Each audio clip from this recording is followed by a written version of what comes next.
For my documentary project, I was assigned an artist or musician, preferably one I'm not close to. So I reached out to a distant freshman year connection, Michael Pearson, an avid guitarist and member of a few bands on campus. I had seen Michael perform on campus a few times and was thoroughly impressed, and thus was curious to hear about his background and ambitions. For starters, Mike does much more than just play the guitar. He plays bass, ukulele, didgeridoo, and he's working on the drums. His original inspiration for music actually came from the show Adventure Time. I was really into this TV show Adventure Time. And like they have like the intro song, like a bunch of songs on ukulele. Yeah. So I learned stuff on ukulele and got really into that because of that TV show.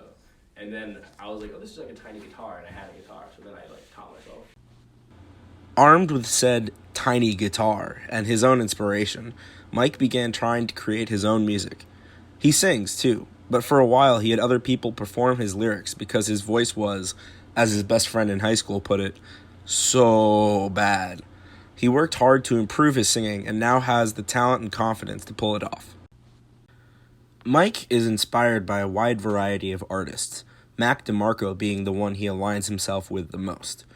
He also draws inspiration from The Strokes, an early 2000s American rock band, and The Smiths, a 1980s British rock band. He's been in a few different bands since he started.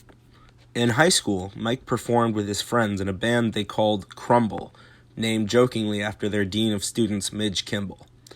Nowadays, he's part of a popular band on campus called Slowzy, who have performed at student festivals around campus, and also at Smokey Joe's as well. His final band, called Georgie Veeb, is composed of assorted Philadelphia individuals and will be opening in New York for another artist in the coming weeks. When it comes to his own performances, he rarely has performance anxiety because he absolutely loves performing, but he judges his performance based on a wide variety of factors. So there's like, how well did I think I did, and like how well did I think our band sounded, and like how like the audience. How receptive was the crowd? Yeah. The audience is actually such a big part, and I've been learning this just by going to shows also, because I've seen like a few bands different times. Mm-hmm. Like the band can be just as good. Like if the audience is like more engaged or like more fun, then it like I think it just hypes up the musicians, and then it like makes them have more fun. Mike did mention, however, that he generally has a lot more fun performing in smaller circles for his tight-knit music friends, especially considering that Mike makes his own music and rarely just does covers of other songs.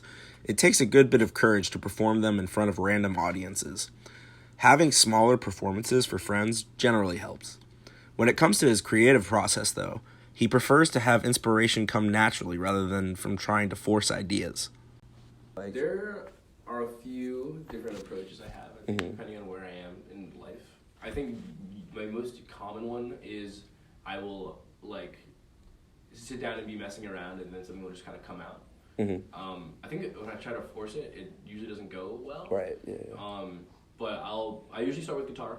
I'll sit down, I'll like play around with some chords until I find something that I like that go well together, and then if that goes well, maybe I'll like sing something like random, and I'll just like say some random shit, or like I'll like play like another guitar over it or whatever, and I just add other instruments as I go. This method of trying and failing not only helps him to find the right notes and the right sounds to go with his lyrics, but also helps him keep in touch with himself. Often Mike can't really express his feelings verbally, so instead he writes songs, edits them, and upon reflection can truly see how he feels.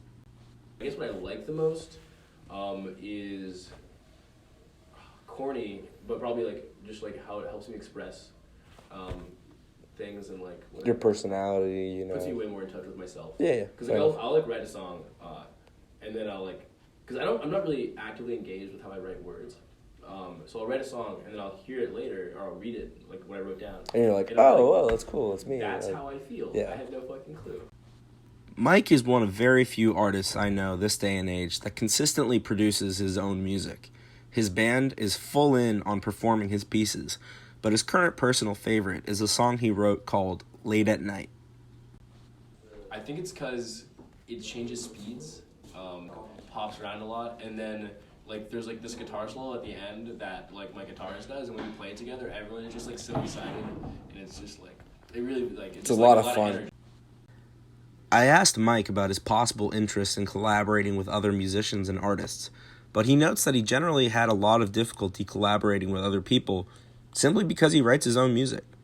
However, if these collaborative issues weren't a concern, Mike would pick Claire O'Riordan, a young up-and-coming artist, as an individual to collaborate with.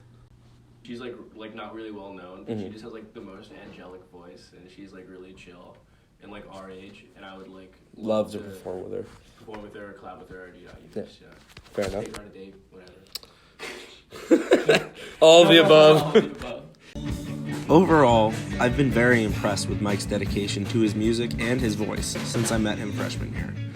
The Penn senior juggles cognitive science, coding, and a wide variety of other classes along with his passion for music. He's also a very involved member of the St. Elmo's co-ed fraternity. Yet despite all these time-consuming subjects and groups, he still finds time to write and perform his own music. His dedication to his craft is inspiring, and was the original reason I thought of him for this piece.